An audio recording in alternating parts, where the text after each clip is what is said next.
Բարև ձեզ սիրելի հայրենակիցներ, 168.am լրատվական կայքի YouTube-յան ալիքում մենք շարունակում ենք մեր ավանդույթ դարձած թեմատիկ զրույցները, ամեն անգամ քննարկելով հանրությանը հուզող մի արդիական թեմա։ Անցած շաբաթվա ընթացքում Նիկոլ Փաշինյանի որոշմամբ պաշտոնից ազատվեց Հայաստանի Հանրապետության ոստիկանության պետ, ոստիկանության գեներալ-մայոր Արամ Հովհաննիսյանը։ Կարելի է մտածել, որ դա սովորական կադրային փոփոխություն է, ինչպես փորձում էր ներկայացնել ներքին գործերի նախարար երիտասարդ Արփինե Սարգսյանը, որը առաջիկայում նույնպես իր ֆիզիոլոգիական արձակուրդի կապակցությամբ կարող է լքել իր զբաղեցրած պաշտոնը։ Նա փորձում էր պատճառաբանել, որ այս կադրային փոփոխությունը պայմանավորված է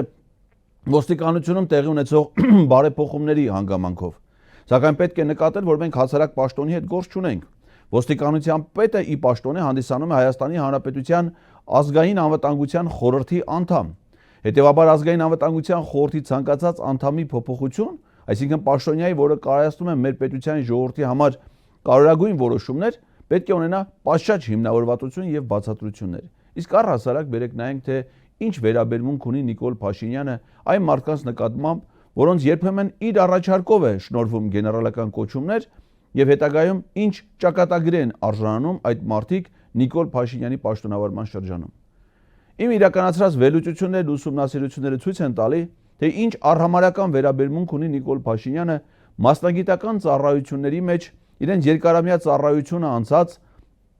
պաշտոնյաների, մարդկանց, գործիչների նկատմամբ, որոնք ծառայության իրենց երկարամյա վաստակի, կրթության, գիտելիքների, փորձառության արդյունքում հասնում են որոշակի հաջողությունների, ստանում բարձրագույն պետական կոչումներ։ Խաղալիքի պես երբեմն նա վարվում է այդ մարդկանց հետ, առհամարելով նրանց վաստակը, նրանց գործունեությունը։ Ես հիմա չեմ ուզում քննարկել, թե ինչ դերակատարություն է ունեցել Արամ Հովհաննիսյանը հատկապես վերջին ժամանակաշրջանում, հատկապես սրբազան պայքարի ընթացքում ժողովրդական շարժումները ճնշելու, ոստիկանական բիրտ ուժ խաղաղ հավաքի մասնակիցների նկատմամբ կիրառելու, անհավասարակշիռ կեսվածք դրսևորելու, ոստիկանին ոչ բնորոշ պահվածք պահելու իմաստով։ Միգուցե այդ տեսանկյունից նա վաղուց էր արժանի հեռացվելու այդ պաշտոնին եւ միգուցե առհասարակ արժանի չէր նշանակվելու այդ պաշտոնին։ Բայց ամբողջ խնդիրը կայանում է նրանում, որ նա Նիկոլ Փաշինյանի կողմից ոչ միայն նշանակվել է ոստիկանության պետ, այլ նաեւ Նիկոլ Փաշինյանն է միջնորդել, որպեսզի նրան շնորհվի գեներալական կոչում, իդեպ ասեմ ձեզ, որ նա այս պահին ոստիկանությունում ծառայող շատ փոքր թվականակով գեներալներից մեկն է հանդիսանում։ Եվ ինչ վերաբերմունքի է արժանում Նիկոլ Փաշինյանի կողմից գնահատված մարդը։ Ցանկացած պահի նրանք կարող են պարզապես դուրս շպրտվել։ Հատկանշական է, որ Արամ Հովհաննիսյանը այդ պաշտոնից հեռացվել է Նիկոլ Փաշինյանի ծննդյան օրը եւ հաջորդ օրը եւ չի բացառում, որ այդ որոշումը կայացվել է նրա ծննդյան օրը, երբ որ Ալեն Սիմոնյանը լուսանկարներ հրապարակեց, որ Սևանի կառավարական ամառանոցում իշխանական վերնախավը հերթական ցոփ ու շվայտ խրախճանքների մեջ եղել եւ միգուցե հերթական գինովցած որոշման հետևանքն եղել Արամ Հովհաննիսյանին պաշտոնից ազատելը։ Նորից եմ կրկնում, Նիկոլ Փաշինյանը որևէ բացատրություն մինչ օրս չի ներկայացրել։ Իսկ ընդհանրապես ինչի է նա այդպես վերաբերվում մարդկանց։ Իմ կարծիքով դա չկայացած մարդու դրսևորում է։ Նիկոլ Փաշինյանը ինքը առհասարակ զինվորական ծառայություն չի անցել։ Ինքը մասնագիտական փորձառություն չունի։ Ինքը որևէ վաստակած պաշտոնի իր վաստակով երբևէ չի նշանակվել, խրախուսանքի երբևէ չի արժանացել։ Հետևաբար նա բարդույթներ ունի նման մարդկանց նկատմամբ, այսինքն այն մարդիկ, ովքեր ստացել են նորմալ կրթություն, որից ինքը չունի, ովքեր մեծացել են նորմալ ընտանիքներում, որից ինքը երբևէ չի ունեցել եւ չի էլ կարողացել ստեղծել, այն մարդիկ, ովքեր ունեցել են աշխատանքային հաջողություններ, մի բան, որ ինքը երբեք չի ունեցել եւ չէր էլ կարող ունենալ, այն մարդիկ, ովքեր ունեցել են մասնագիտական կոչումներ, գիտական կոչումներ, որից ինքը երբեք չի ունեցել եւ չի կարող ունենալ, նա բարդույթներ ունի այդ մարդկանց նկատմամբ։ Հետևաբար իշխանական լիազորությունները ծառայեցնում է իր այդ հիվանդագին բարդույթները կյանքի կոչելու համար։ Ովքեր են եղել Նիկոլ Փաշինյանի գեներալ զոհերը, այսինքն մարդիկ, ովքեր ունեցել են գեներալական աստիճաններ եւ դարձել են նրա թիրախում։ Առաջինը այդ կարգավիճակում հայտնվեց Արցախի հերոս գեներալ լեյտենանտ Մանվել Գրիգորյանը, երկրապահ կամավորականների միության նախագահ։ Շատերին հայտնի 2018 թվականի հունիսի 16-ին նրա դեմ սկսված այդ կեղտոտ արշավը, որը հանրությունը հիշում է որպես Տուշոնկա շոու։ Մեզ համար ներկայացվեցին հանրությանը տեսանյութեր, իբր զինվորներից վերցված սննդի, խտացրած կաթերի, պահեստավորված, պահածոյացված սննդամթերքի, հագուստների եւ այլնի վերաբերյալ, նույնիսկ դրանցից ովքեր հանգանակել էին երեխաներ 16 թվականի ապրիլյան քարորիա պատերազմի ժամանակաշրջանում։ Պարզվեց, որ դա ոչ թե Մանվել Գրիգորյանի տնից, այլ Երկրապահ կամավորականների միության պահեստներից արգրաված, ժամկետնանց, չօգտագործված սննդամթերք էր եղել, որը նախատեսված էր ապրիլյան պատերազմի զինվորների համար, այն զինվորների, որոնց թվում էին նաև Երկրապահ կամավորականների միության անդամները։ Հետևաբար այդ ժամկետան սնունդը ներկայացնել իբրև բանակից գողացված, ինչ-որ թալանված պատմություն, դա ոչ միայն նսեմացնում էր Արցախյան հերոսամարտում իր հաղթանակներով փառավորված գեներալի մարտական ուղին սխրանքները նրա կերպարը, այլ նաև նենգ ու դավադիր գործողություն էր առհասարակ զինվորականի Արցախյան պատերազմի հերոսական մասնակցի նկատմամբ։ Եվ դրան ինչ հաջորդեց, որ այդպես էլ որևէ ձևով հնարավոր չեղավ մեղավոր ճանաչել, բայց բավականին տարիքն առած եւ հիվանդություններ ունեցող մարդուն ազատազրկման վայրերում պահելով նրա նկատմամբ անհարգալից վերաբերմունքի տարբեր դրսևորումների հետևանքով Մանվել Գրիգորյանը պարզապես հեռացավ կյանքից։ Նրա թիրախում են նաև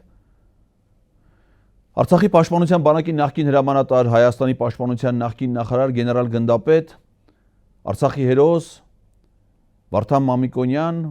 մարտական խաչ առաջին աստիճան շքանշանների ասպետ Սեյրան Օհանյանը, որին ներկայացված էր մեղադրանք մարտի 1-ի այդ շինծու քրեական գործով, որով այդպես էլ ոչ ոք մեղավոր չի ճանաչվել եւ չէր կարող ճանաչվել եւ չի կարող ճանաչվել միայն այն պարզ պատճառով, որ անգամ սահմանադրական դատարանը այդ հոդվածը քրեական օրենսգրքի, որով ներկայացվել էր մեղադրանք եւ որով իրականացվում են այդ հետապնդումները ոչ միայն Սեյրան Օհանյանի, այլ նաև այլ գեներալների հիմնական անդրադառնանք, նաև Հայաստանի Հանրապետության նախկին նախագահ Ռոբերտ Քոչարյանի նկատմամբ, դրանք պարզապես հանիրավի էին, քաղաքականապես մոտիվացված եւ բխում էին միայն Նիկոլ Փաշինյանի քաղաքական հայտարարություններից եւ չունեին ոչ մի իրավական հիմնավորում։ Բայց Սեյրան Օհանյանը դարձավ քաղաքական հետապնդումների զոհ։ Նա քաղաքական հետապնդումների թիրախում է նաև հիմա այս կարգավիճակում, երբ որ գլխավորում է խորհրդանի ամենամեծ ընդդիմադիր Հայաստան խմբակցությունը։ Գլխավոր դատախազ Աննա Վարդապետյան անցած տարի էր, որ միջնորդություն ներկայացրեց Սեյրան Օհանյանի դեմ քրեական վարույթ նախաձեռնելու նրան որպես մեղադրյալ ներգրավելու համար մեկ այլ քրեական գործով, որով անցնում է նաև մեր պատկառելի մեկ այլ գեներալ Գրիգորի Խաչատուրովը։ Նիկոլ Փաշինյանի թիրախում էր նաև վաստակաշատ գեներալ փորձառու զինվորական խորհրդային բանակից հայկական զինված ուժերում իր նվիրական ծառայություն անցած եւ պաշտպանության նախարարի պաշտոնը զբաղեցրած իսկ դրանից առաջ զինված ուժերի գլխավոր շտաբի պետ Միխայել Հարությունյանը, գեներալ գնդապետ, բազմաթիվ պարգևների, պետական պարգևների արժանացած, որին նույնպես ներկայացված են մեղադրանք մարտի 1-ի շինծու քրեական գործով։ Նիկոլ Փաշինյանի թիրախում էր հենց այդ նույն քրեական գործով նաև գեներալ գնդապետ Յուրի Խաչատուրովը, մարտական գեներալ, զինված ուժերի գլխավոր շտաբի նախկին պետ, որը ձերբակալման պահին հանդիսանում էր ՀԱՊԿ-ի գլխավոր քարտուղար եւ ուներ դիվանագիտական անձեռնմխելիություն ՀԱՊԿ-ի անդամ բոլոր երկրներում, այդ թվում եւ Հայաստանում։ Եվ անգամ այդ կարգավիճակում, այդ շինծու քրեական գործով թիրախավորվեց նաեւ Արցախյան հերոսամարտում փառավորված զինված ուժերում իր պատվավոր ծառայություն անցած գեներալ Յուրի Խաչատուրովը։ Ինչ էր այս ամենը։ Այս ամենը ես ներկայացրեցի դեռ հետապնդումներ զինվորականների գեներալների նկատմամբ մինչև 44-օրյա պատերազմը, որովհետև 44-օրյա պատերազմից հետո նույնպես թիրախավորված են մեր գեներալներն ու զինվորականները։ Հատկանշական է, որ այս պահին Բաքվի բանտում եւ Բաքվի դատարանում գտնվում են Արցախյան պատերազմի բովով անցած նշանավոր մի շարք գեներալներ, այդ թվում Բակո Սահակյանը, որը Արցախի նախագահ լինելուց բացի նաև զինված ուժերի գեներալ գնդապետ է, Արցախի ազգային անվտանգության ծառայության նախկին տնօրեն, Լևոն Մնացականյանը, գեներալ լեյտենանտ, զինված ուժերի գլխավոր շտաբի պետի տեղակալ, Արցախի պաշտպանության նախարար, պաշտպանության բանակի նախկին հրամանատար, Դավիթ Մանուկյան, գեներալ մայոր, Արցախի պաշտպանության բանակի հրամանատարի առաջին տեղակալ, որը նաև պաշտոններ է զբաղեցրել Հայաստանի Հանրապետության զինված ուժերում։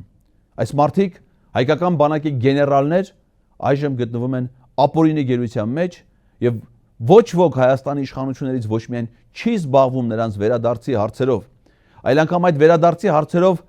բարձրաձայնող ամենայն հայոց կաթողիկոսը ինքն է դառնում իշխանությունների ապօրինի գործողությունների թիրախ։ Բանակում գեներալի կոչումներ ստացած կամ վերականգնած եւ հետագայում պաշտոնից հեռացված զինվորականներ են Վաղարշակ Հարությունյանը, որը 2002 թվականի հուլիսի 22-ին Ռոբերտ Քոչարյանի հրամանագրով աստիճանազրկվել էր քաղաքական գործունեությամբ զբաղվելու համար։ 2019 թվականի օգոստոսի 24-ին գեներալ լեյտենանտի կոչումը վերականգնվել է Նիկոլ Փաշինյանի միջնորդությամբ Արմեն Սարգսյանի հրամանագրով։ 2021 թվականի հուլիսի 20-ին ազատվել է նախարարի պաշտոնից, որտեղ մինչ այդ նշանակվել էր պաշտպանության նախարար, որից հետո նշանակվել Ռուսաստանում Հայաստանի դեսպան։ Նա հիմա հետ է կանչվել նաև այդ պաշտոնից եւ հիմա որևէ գործունեությամբ չի զբաղվում։ Արշակ Կարապետյան, գեներալ, որը մինչև ադրբեջանա-թուրքական հեղափոխությունը զբաղեցրել է տարբեր պաշտոններ Հայաստանի Հանրապետության զինված ուժերում։ 2016 թվականի ապրիլի 26-ին ապրիլյան պատերազմից հետո այն պատճառով, որ նա ղեկավարում էր հետախուզության գլխավոր վարչությունը, նրա ձախողման պատճառով ազատվել է ծառայությունից եւ նշանակվել այլ պաշտոնի։ Իսկ 2018-21 թվականներին եղել է Նիկոլ Փաշինյանի խորհրդականը։ Կարելի է մտածել, թե Նիկոլ Փաշինյանը գնահատում էր ինչ-որ գեներալի։ Ընդ որում 2021 թվականի ապրիլի 13-ից մինչև հուլիսի 20-ը եղել է Հայաստանի զինված ուժերի գլխավոր շտաբի պետի առաջին տեղակալ, իսկ 21 թվականի հուլիսի 20-ին վարչապետի պաշտոնակատար Նիկոլ Փաշինյանի որոշմամբ նշանակվել է պաշտպանության նախարարի առաջին տեղակալ։ Պաշտոնից ազատվել է 21 թվականի նոյեմբերի 15-ին Արցախ կատարած այցից հետո։ Այսինքն խոսքը նախարարի պաշտոնից է հեռացվել Արցախ կատարած այցելությունից հետո։ Եվ հիմա գտնվում է հետախուզման մեջ Մոսկվայում եւ հանդես է գալիս ռադիկալ ընդդիմադիր դիրքերից։ Գեներալ-գնդապետ Մովսես Հակոբյան, որը մինչև ադրբեջանա-թուրքական հեղափոխությունը զինված ուժերի գլխավոր շտաբի պետն էր եւ ըստ պայմանագրի դեռ երկար ժամանակ Սահմանադրությամբ եւ օրենքով սահմանված 5-ամյա ժամկետում պետք է շարունակել պաշտոնավարումը, սակայն 2020 թվականին 44 օրյա պատերազմից առաջ այս փորձառու զինվորականը, որը զինված ուժերի գլխավոր շտաբի պետ լինելուց բացի նաեւ մինչ այդ զբաղեցրել է Արցախի պաշտպանության բանակի հրամանատարի պաշտոն, այսինքն իր փորձառությամբ եւ գիտելիքներով բավականին բանիմաց էր ոչ միայն զինված ուժերի սպառազինությունների, մարտական պատրաստվածության, տեղանքի, մարտական խնդիրներից նա հեռացվում է, նշանակվում է, հեռացվում է զինված ուժերի գլխավոր շտաբի պետի պաշտոնից, նշանակվում է ռազմական տեսուչ, ընդ որում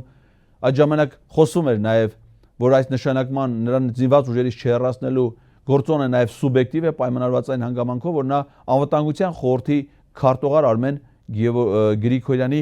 քեռին է։ Այնուհետև ազատվում է զինվորական ծառայությունից եւ այս մարտունակ մարտական գեներալը որևէ պաշտոն եւ հնարավորություններ չի ունենում։ Իդեպ 44 օրյա պատերազմի ժամանակ նա պատասխանատվություն է ստանձնել Արցախի պաշտպանության բանակի հրամանատարաշտաբային կետի հսկողություն իրականացնելու համար եւ Աննա Հակոբյանին այնտեղ ապօրինի գտնվող դիտողության արժանացնելուց հետո կանչվում է Երևան եւ զրկվում է մարտական գործողություններին իր փորձառությամբ մասնակցելու հնարավորություններից։ Օնիկ Գասպարյան, 44 օրյա պատերազմում Հայաստանի Հանրապետության զինված ուժերի գլխավոր շտաբի պետ։ Պատերազմից հետո հանդես եկել Նիկոլ Փաշինյանի հրաժարականը պահանջող հայտարարությամբ, որից հետո հեռացվել է զինված ուժերի գլխավոր շտաբի պետի պաշտոնից եւ այլևս ոչ մի ծառայության չի կոչվել։ Արտակ Դավթյան երկու անգամ է գլխավորել զինված ուժերի գլխավոր շտաբը։ Արտակ Դավթյանը ադրբեջանա-թուրքական հեղափոխությունից հետո ազատվել է ծառայությունից եւ որևէ պաշտոն զինված ուժերում չի զբաղեցնում։ Տիրան Խաչատրյան, Անդրանիկ Փիլոյան, այս երկու գեներալներին միավորում է նաեւ այն ընդհանրությունը, որ 44 օրյա պատերազմի ժամանակ, պատերազմի օրերին Նիկոլ Փաշինյանի միջնորդությամբ Այս երկու գեներալները, որոնցից մեկը զբաղեցնում էր զինված ուժերի գլխավոր շտաբի պետի առաջին տեղակալի պաշտոնը, իսկ մյուսը զորամիավորման հրամանատար էր, նրանց շնորհվել է Հայաստանի Հանրապետության բարձրագույն պարգևը, Հայաստանի Հանրապետության հերոսի կոչումը եւ պարգևատրվել հայրենիքի իշխանանշանով։ Բայց երկու այս գեներալների դեմ էլ հարուցվել են քրեական գործեր, ձերբակալվել են, ընդ որում Տիրան Խաչատրյանը նաև իր ընդդիմադիր հայացքների, ընդդիմադիր գործունեության համար, որովհետև նա դիմադրության շարժման հանրահավաքների ակտիվ մասնակիցների թվում էր, իսկ Անդրանիկ Փիլոյանը, որը պատերազմից հետո նշանակվել էր նաև արտակարգ իրավիճակների նախարար, ձերբակալվում եւ քրեական հետապնդմանը ենթարկվում մի կենցաղային բնույթի իր համար խիստ նվաստացուցիչ գործով նրան վերագրելով Բաքսի գողի տիտղոսը։ Ստեփան Գալստյան, զինված ուժերի գլխավոր շտաբի պետի տեղակալ, նա իմ զինվորականներից էր, որը միացել էր Նիկոլ Փաշինյանի հրաժարականի պահանջին, սակայն տարօրինակ կերպով գլխավոր շտաբի պետի տեղակալի պաշտոնը թափուր մնալուց հետո, ունի Գասպարյանին հեռացնելուց հետո պատիվ էր տալի նույն Նիկոլ Փաշինյանին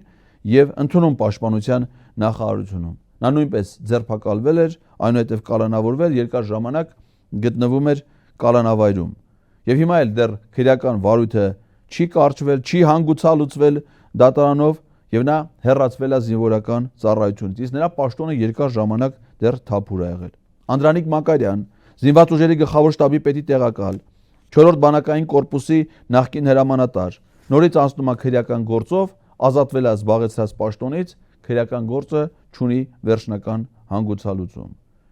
Արցախի պաշտպանության բանակի նախկին գրեթե բոլոր հրամանատարները անցնում են տարբեր քրեական գործերով եւ հետապնդումների են ենթարկվում։ Այսպիսի կարգավիճակ են ունեցել Կարեն Աբրահամյանը, Ջալալ Հարությունյանը, Միքայել Արզումանյանը, որը մինչ օրս գտնվում է ապօրինի անազատության մեջ, գիտեք ինչի համար։ Նրան ներկայացվող մեղադրանքը վերաբերում է մարտական գործողությունների ընթացքում Շուշիում դիրքի կորստի համար։ Այսինքն այն տարածք, որ Նիկոլ Փաշինյանը պաշտոնապես ճանաչել Ադրբեջանի տարածք, այդ տարածքում ծավալված մարտական գործողությունների համար այժմ ոչ միայն քրեական հետապնդման է ենթարկվում, այլ ապօրինի կալանքի տակ է գտնվում Արցախի պաշտպանության բանակի այն հրամանատարներից մեկը, որը այդ պաշտոնը զբաղեցրել է Ջալալ Հարությունյանի ծանր վիրավորում ստանալուց հետո, պատերազմի ժամանակ։ Այսինքն ինչ է ստացվում, որ պատերազմի ժամանակվա բոլոր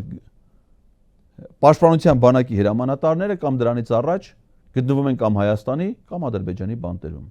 Իլհամ Ալիևի Նիկոլ Փաշինյանի միջև կատարված է աշխատանքի բաժանում զինվորականներին Արցախի պաշտպանության բանակի, Հայաստանի զինված ուժերի կայացման, կազմավորման, հայրենիքի պաշտպանության գործում նշանակալի դեր ունեցած զինվորականներին հետապնդումների ենթարկելու համար։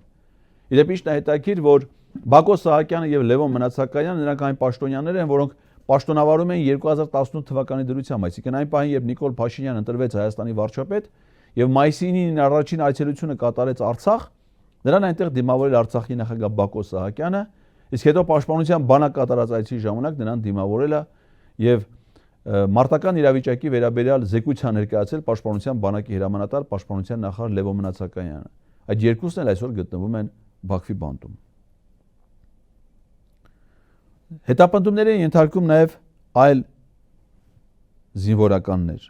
Նրանց թվում է նաև փառավոր գեներալ Գրիգորի Խաչատուրովը, Յուրի Խաչատուրովի որդին, որը եղել է 3-րդ բանակային կորպուսի հրամանատար եւ նշանավորվել է ոչ միայն իր երկարամյա զինվորական ծառայությամբ, այլև 2020 թվականին Տաուշի մարզում տեղ ունեցած մարտական գործողություններում հայրենիքի պաշտպանության կազմակերպման գործում ցուցաբերած մեծ սխրանքների համար, որը Նիկոլ Փաշինյանը վերագրեց իրեն որպես փառահեղ հաղթանակներ, անխնա մարտական խաչ առաջին եւ երկրորդ աստիճանի շքանշաններ բաշխելով, ինչպես նաեւ հայրենիքի հերոսի կոչում շնորհելով տարբեր զինվորականների, որոնք իրենց ծառայությունն իրականացրել Գրիգորի Խաչատուրովի հրամանատարության ներքո։ Դրանց թվում է եղել նաեւ այդ պարգևատրվողների մարտական խաչ առաջին աստիճանի շքանշանի արժանացած Գրիգորի Խաչատուրովը։ Բայց նա ոչ միայն ազատվել է զինվորական ծառայությունից, այլև նրա նկատմամբ նույնպես իրականացում է ապօրինի քրեական հետապնդում։ Զինվորականներ, որոնք ենթարկվում են հետապնդումների, նրանց թվում են Կարեն Աբրահամյան, Արմեն Հարությունյան, Արմեն Վարդանյան, Իշխան Մաթևոսյան, Ռոմիկ Մարգարյան, Արթուր Պողոսյան, Գագիկ Ասլանյան, Սահակ Օհանյան։ Այս մարդիկ այն գեներալներն են, Արայիկ Հարությունյան, որը մինչ օրս շարունակում է գտնվել անազատության մեջ։ Նրանք զինվորականներ են, որոնք միացել էին 2021 թվականի զինված ուժերի ղեկավար կազմի հայտարարությանը, որով պահանջում էին Նիկոլ Փաշինյանի հրաժարականը։ Այդ հայտարարությունը ստորագրած զինվորականների մեծ մասը կամ ազատվել են զինվորական ծառայությունից, կամ էլ դրա հետ միասին ենթարկվում են քրեական հետապնդումների։ Երկար ժամանակ էր, որ Հայաստանի Հանրապետության զինված ուժերում թափուր էին մի շարք առանցքային պաշտոններ։ Մենք մոտ 6 ամիս հետպատերազմյան շրջանում, պետության համար բախտորոշ շրջանում թափուր է եղել զինված ուժերի գլխավոր շտաբի պետի պաշտոնը։ Նրան փոխարինած շտաբի պետի տեղակալը հիմա նույնպես ազատվել է զինվորական ծառայությունից։ Մոտ 2 տարի թափուր են եղել զինված ուժերի գլխավոր շտաբի պետի 2 տեղակալների պաշտոնները Ստեփան Գալստյանի եւ Անդրանիկ Մակարյանին պաշտոնազրկելուց հետո։ Երկար ժամանակ թափուր է եղել զինված ուժերի պետի տեղակալ, զինված ուժերի գլխավոր շտաբի օպերատիվ գլխավոր վարչության պետի պաշտոնը։ Երկար ժամանակ թափուր է եղել նաեւ զորքերի ուժերի միացյալ խմբավորման հրամանատարի պաշտոնը Տիգրան Փարվանյանին, գեներալ լեյտենանտ Տիգրան Փարվանյանին պաշտոնազրկելուց հետո։ Սա այն զորամիավորումն է, որը պատասխանատվություն է կրում հայ-ռուսական միացյալ զորախմբի գործունեության համար։ Երկար ժամանակ թափուր է մնացել եւ հիմա համալրվել է ազգային անվտանգության ծառայության սահմանապահ զորքերի հրամանատարի պաշտոնը Արմեն Մարչալյանին այդ պաշտոնից հեռացնելուց հետո։ Սրանք փաստագրումներ էին, որոնք վերաբերվում էին զինված ուժերում, բանակում, գեներալների նկատմամբ Նիկոլ Փաշինյանի ցուցաբերած վերաբերմունքին այս կարճ ժամանակահատվածում։ Այսինքն մարդիկ երկար տարիներ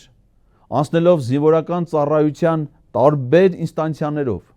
ունենալով պատշաճ մասնագիտական զինվորական կրթություն, ոչ միայն Հայաստանի, այլ նաև արտերկրի ռազմաուսումնական հաստատություններում, մի զգալի մասը, գրեթե բոլորը, ունենալով նաև մարտական փառավոր ուղի, որը նշանավորվել է Արցախյան հերոսամարտում,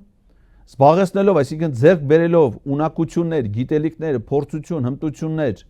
զինվորական գործում, նրանց մեծ մասը ոչ միայն այսօր ներգրաված չեն մեր հայրենիքի պաշտպանության գործին, ներգրաված չեն զինված ուժերում ծառայության մեջ, այլև ենթարկվում են քրեական հետապնդումների։ Այն, ինչ կցանկանար, եւ ոչ միայն կցանկանար, այլ միգուցե նաև հենց հանձնարարել է Ադրբեջանի նախագահ Իլհամ Ալիևը։ Իդեպ միայն զինվորականները չեն, որ ենթարկվում են նման վերաբերմունքի։ Նույնը վերաբերում է նաև օրինակ ոստիկանությունում։ Մենք մեր թեմատիկ զրույցի այս ակտուալությունը պայմանավորվել ենք ոստիկանապետի պաշտոնազրկման հանգամանքով։ Ահա տեսեք, Վալերի Յոսիպյան, որը 2018 թվականի ադրբեջանա-թուրքական հեղափոխության ժամանակ զբաղեցնում էր ոստիկանության Երևան քաղաքի վարչության պետի տեղակալի պաշտոնը, կոչումով գնդապետ, հեղափոխությունից անմիջապես հետո նշանակվեց Հայաստանի Հանրապետության ոստիկանության պետ եւ 1 տարի անց նրան շնորհվեց ոստիկանության գեներալ-մայորի կոչում։ Եվ կոչումը շնորհելուց մի քանի ամիս անց, հուլիսի 5-ին շնորհվել է նրան կոչում, սեպտեմբերին նա արդեն ազատվել է զբաղեցրած պաշտոնից եւ երբևէ չի ներառվել ոստիկանության ծառայությունում։ Նույնը իդեպ վերաբերում էր նաև ազգային անվտանգության ծառայության, հիմա ես դրան կանդրադառնամ։ Վահե Ղազարյան,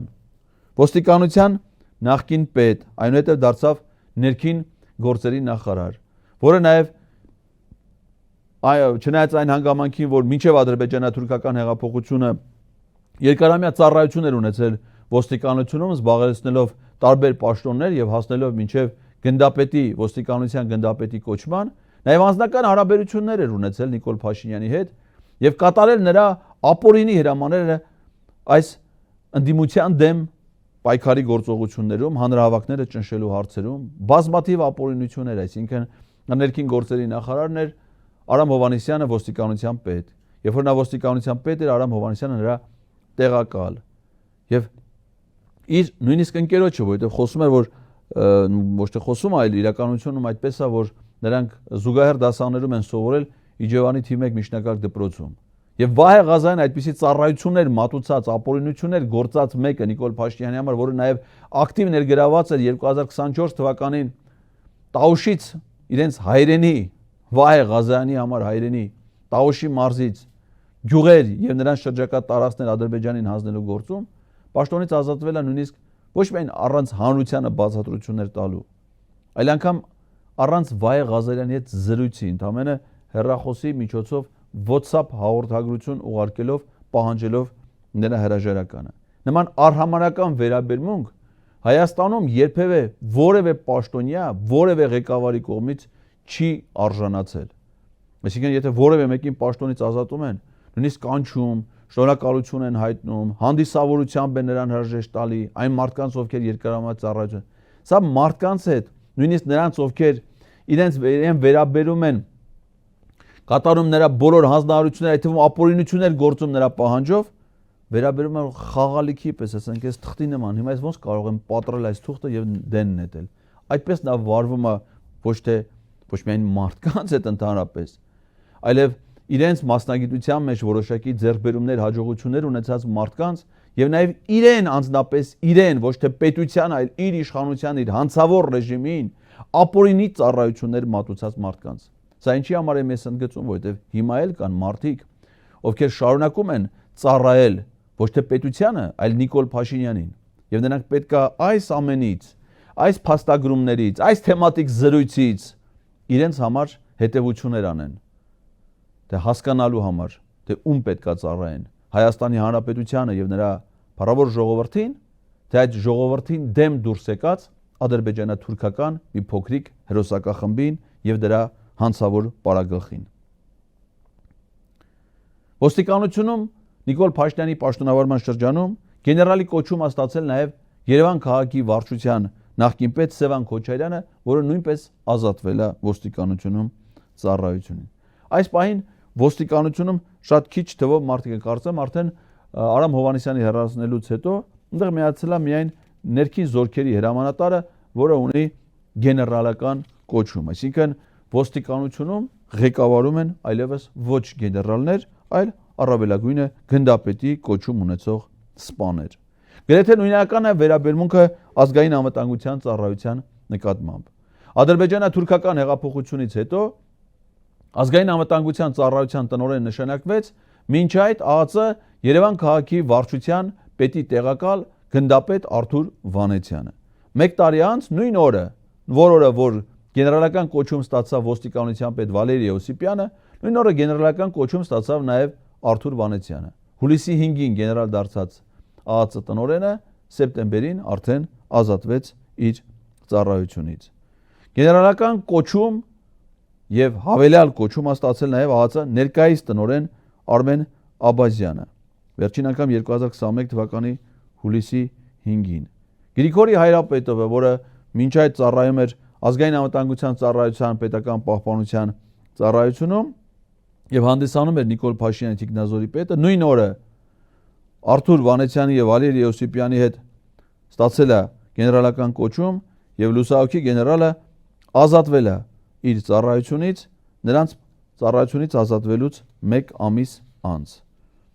Ոստիկան ԱԱԾ-ում իր թիկնազորի պետը նշանակել Նիկոլ Փաշինյանը Լևոն Տեր-Պետրոսյանի թիկնապահ Սարգիս Հովհաննիսյանին։ Նրան շնորհել է գեներալական կոչում, կատարել է նա բազմաթիվ ապօրինություններ, այդ թվում բռնություն է գործադրել լրագրողների նկատմամբ եւ հանկարծակի մի օրում, ինչ որ դվին հյուրանոցում տեղ ունեցած մի հարսանիքի կապակցությամբ հրավառությունից հետո, Կիրակի օրը գիշերը ժամը 11:30, իրեն ծառայություններ մատուցող իր թիկնազորի պետ, սպայի, չասենք ինչքանով էր նա արժանի գեներալի կոչման, նա պարզապես թաշկինակի նման դուրս է շպրտում եւ սոված չթողնելու համար հիմա նշանակել է Երևանի ջերմաէլեկտրակայանի տնօրենի տեղակալ անվտանգության հարցերով, որի մինչ այժմ իրականացրած միակ գործունեությունը այն է, որ բռնություն է գործադրել Տիգրան Ավինյանի աներոջ նկատմամբ։ Սամվել Հայրապետյան, Հայաստանի Հանրապետության ազգային անվտանգության ծառայության տնօրենի տեղակալ, հուլիսի 4-ին գեներալ-մայորի կոչում է ստացել, 2022 թվականի հունիսի 9-ին ծառայության ժամկետը երկարացվել է 5 տարի ժամկետով։ այդ ծառայություններում գեներալների կոչումներ շնորհվել են տարբեր մարդկանց, արժան, անարժան, ու նշանակելուց հետո, կարճ ժամանակ հետո այդ մարդիկ ազատվում են պաշտոնից։ Հենց է ստացվում, որ եթե Նիկոլ Փաշինյանը որևէ մեկին շնորհում է միջնորդության ներկայացնում գեներալական կոչում շնորհելու, դա նշանակում է, որ նրան պաշտոնավարման շատ քիչ ժամանակ է մնացել։ Այսինքն ինչ-որ մի պահի խրախուսում է այդ կոչումներով, մարդիկ ոգևորվում են դրանից, կարճ ժամանակ հետո այդ ոգևորությունով մատուցում են հավելյալ ծառայություններ մեծամասն ապօրինի, որից հետո ազատվում ծառայությունից։ Այդպիսի ճակատագրի արժանացել օրինակ քերակատարողական ծառայության պետ Սերգեյ Ատոմյանը, որը հետագայում 23 թվին ազատվել է ծառայությունից։ 21 թվին նշանակվել է, 22 թվին ստացել գեներալի կոչում, 23 թվին ազատվել ծառայությունից։ Գլխավոր դատախազներ Արթուր Դավթյանն է առաջ խաղացում ունեցել ստանալով Արդարադատության 2-րդ դասի պետական խորհրդականի դասային աշճան 19 թվի հոկտեմբերի 18-ին պատերազմից առաջ, այսինքն գեներալ լեյտենանտին հավասարեցված կոչում։ Աննա Վարդապետյանը ներկայիս գլխավոր դատախազը, որը գլխավոր դատախազի պաշտոնի նախորդող պաշտոնը եղել է Նիկոլ Փաշինյանի օգնական, մինչ այդ զբաղեցրել է քաղաքական պաշտոն Նիկոլ Փաշինյանի կառավարությունում արդարադատության նախարարի տեղակալ, իր կյանքում մեկ օր անգամ չի աշխատել քննչական կոմիտեում, դատախազությունում, այսինքն իր գործունեության հետ ուղիղ առնչություն ունեցող մարմիններում, հատուկ քննչական ծառայությունում են ժամանակվա եւ այլն, նշանակում է գլխավոր դատախազ եւ չունենալով մինչ այդ որևէ այլ դատախազական կոչումներ, միանգամից նրան շնորհվում է արդարադատության 3-րդ դասի պետական խորհրդականի դասային աստիճան, ինչը որ համազոր է գեներալ-մայորի կոչմանը։ Նույնը վերաբերում է նաև քննչական կոմիտեին, օրինակ Հայկ Գրիգորյան, որը նույնպես ունեցել է դասային աստիճանի առաջխաղացում, բայց հետագայում առևտրի, քաղաքական առևտրի արդյունքում, երբ որ առաջադրվել էր գլխավոր դատախազի տեղակալի պաշտոնում, զինվորական դատախազի ուղղությամբ հրաժարվեց իր պաշտոնից եւ նշանակվեց բարձրագույն դատական խորհրդի անդամ։ Նույնը վերաբերում է Արգիշտի Քյարամյանին, որի շատ կարճ ժամանակահատվածում օրերի տարբերությամբ նշանակում էին պաշտոնի, նշանակման օրը շնորհում ենթադրեն գնդապետի կոչում, նշանակում մեկ այլ պաշտոնի։ Նա նշանակվել է ազգային անվտանգության ծառայության տնօրեն եւ այդ պաշտոնից ազատվել ռազմական դրության պայմաններում եւ որևէ մեկը չի խոսում, չի հարցնում, չեն բացատրում, թե ռազմական դրության պայմաններում ռազմական առաջադրանք իրականացնող եւ պետական անվտանգության գլխավոր մարմնի ղեկավարը ինչ հանգամանքներում է ազատվել զբաղեցրած պաշտոնից, բայց հետագայում նա նշանակվեց քննչական կոմիտեի ղեկավար եւ պաշտոնից ազատվեց մեկ WhatsApp հաղորդագրության միջոցով, ունի գեներալ-մայորին հավասարեցված կոչում։ Նույնը վերաբերում է Արթուր Պողոսյանին, որը գլխավոր դատախազի տեղակալի պաշտոնում է ստացել արդարադատության 3-րդ դասի պետական խորհրդականի, այն է գեներալ-մայորին հավասարեցված կոչում։ Անարժան գեներալական կոչումներ են ստացել նաև մարդիկ, ովքեր մինչ հիմա շարունակում են պաշտոնավարել։ Գեներալ լեյտենանտի կոչում է ստացել զինված ուժերի գլխավոր շտաբի պետ Էդվարդ Ասրյանը, որը տարրական գրագիտություն ունի զինվորական գործից անգամ սահմանադրական իրավակարգավորումներից։ Արմեն Գյուզալյան, գեներալ-մայոր հատուկ բանակային կորպուսի հրամանատար 23 թիվ։ Գարեգին Պողոսյան, գեներալ-մայոր 2-րդ բանակային կորպուսի հրամանատար։ Քննչական կոմիտեի ղեկավարների մասին ասեցի։ Որոնք են այս ամենի եզրահանգումները։ Մենք այս պահին ունենք մի հետաքրքիր դարձված կար էշխանություն, այսինքն իշխանությունը զավթած մի էշխանություն, որը արհամարական վերաբերմունք ունի բոլոր այն մարդկանց նկատմամբ, ովքեր ունեն սեփական վաստակ, ովքեր կարողացել են կերտել իրենց սեփական կենսագրությունը եւ ովքեր թեկուզ ինչ-որ մի ժամանակաշրջանում արժանի ծառայություններ են մատուցել Հայաստանի Հանրապետությանը եւ նրա ժողովրդին։ Այդ մարդիկ թիրախում են, որովհետեւ այդպես կվարվեր, եթե Հայաստանում իշխանությունը իրացներ, ասենք, պաշտոնին լիներ Իլհամ Ալիևը, բայց այդ պաշտոնին է Նիկոլ Փաշինյանը, որը կատարում է նրա բոլոր հանձնարարությունները։ Նրանց մեջ կա աշխատանքի հստակ բաժանում՝ հետապնդել, ոչնչացնել, չեզոքացնել, ասպարեզից հեռացնել բոլոր կոչումով, բոլոր վաստակով մարդկանց, մի մասին Բաքվում, մի մասին Երևանում։ Սա ուղերձ է։ Նաև Արամ Հովհաննիսյանի պաշտոնակությունը ուղերձ է բոլոր զինվորականներին, գեներալներին, սպաներին, ոստիկաններին, քննիչներին, դատախազներին, բոլոր հանրային ծառայողներին, որ այս մարդուն անգամ այդ տիպի ապօրինի ծառայություններ մատուցելու պարագայում նրա ֆիզիկական անվտանգությունը, նրա իշխանության ֆիզիկական գոյությունը պահելու համար անգամ ապօրինի նախաձեռնություններ իրականացնելու կամ հանձնարարություններ կատարելու դեպքում ոչ ոք ոչ մի պահ չի գնահատվելու եւ բոլորը դուրս են շպրտվելու այնպես ինչպես դուրս շպրտվեց Արամ Հովհաննիսյանը։ Այդ ճակատագրին չարժանանալու համար պետք է անել ճիշտ հակառակը, համախմբել մեր ջանքերը Նիկոլ Փաշինյանին դուրս շպրտելու համար։ Դրա համար ստեղծված են արդեն նաև իրավական հնարավորություններ։ Ազգային ժողովում գոյություն ունի վարչապետին անվստահություն հայտնելու գործընթաց։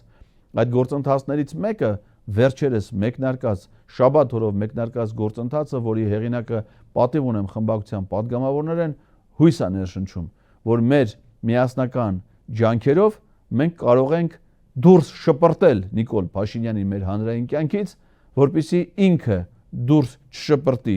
արժանավոր մարդկանց իրենց դիրքերից, իսկ մեր ժողովրդին իրենց հայրենիքից։ Այսքանը սիրելի հայրենակիցներ այսօրվա համար,